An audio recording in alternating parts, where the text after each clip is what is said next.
hadduu madaxweynaha intuu dalka dhan qabsado oo yidhaahdo dharkiisa ministeriga soo qaato oo yidhaahdo dib u jeesta istagu daa wax kale taas ya hadda taasni ma jirto oo dalkii iskuma xirra ka muuda taliso dowladda waa wada ognahay warkaale doorashada aan ka heshiin xoog iyo xoolihii adaa haystee lagaama tugtug roonee iimaanka isgelin lama diidi muxuu rabaa marka madaxweynaha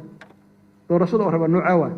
doorasho qof iyo cod aan rabaa doorasho qof iyo cod aan rabaa ilaahaan idinku dhaariyey dadka la barakiciyey dadka dhuunta la qabtay waxaa aragtiinoo ka dhacaya magaaladan nin waxaa sameeyey dadku ma dooranayaan mustaxiil inay doortaan dad waaweynaana baydhabo maalintii hore oo ciidanku ay galeen waa mashxaladeen waa farxeen hadda meesha ay taagan yihin waa ogtihiin yacni waxa hadda baydhabo ka dhacay haddii laguu sheego madaxaa qabsanaysa waxa ani ka sii yaabay in lacag laga samaynayo qofkii meeqaa laga rabaa ma lama sheegay $1 oo meela iyo 150 meela lacagaa laga samaynayo ya hal xisbi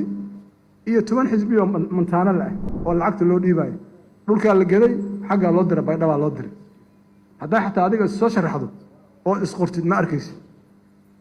xogta aan ka hayno waxaa ka mid ah cajiibka ah qofka xildhibaanka waxaa laga rabaa 50 qof inay maxay ahayd u saxiix waa maqasheen oo maleynaa 50 qof qofku weydiina ma jirto liiska la fiirinayo 50 lagu goyna adiga lagu tuuraayo 50 kaaga sheekada halkaasay joogtaa marka madaxweynuhu dalkan hadda dhibka aad gaarsiin karto waa gaarsiis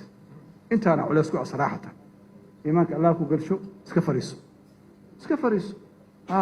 intaan ka badan lama qaadi karo waa la dhibtooday xabsiyadu waa buuxaan oo dadki waa barakaceen oo waa faqriyeen oo waa taataagan yihiin xaggee u socotaa maxaa kaloo rabtaa anaa qaado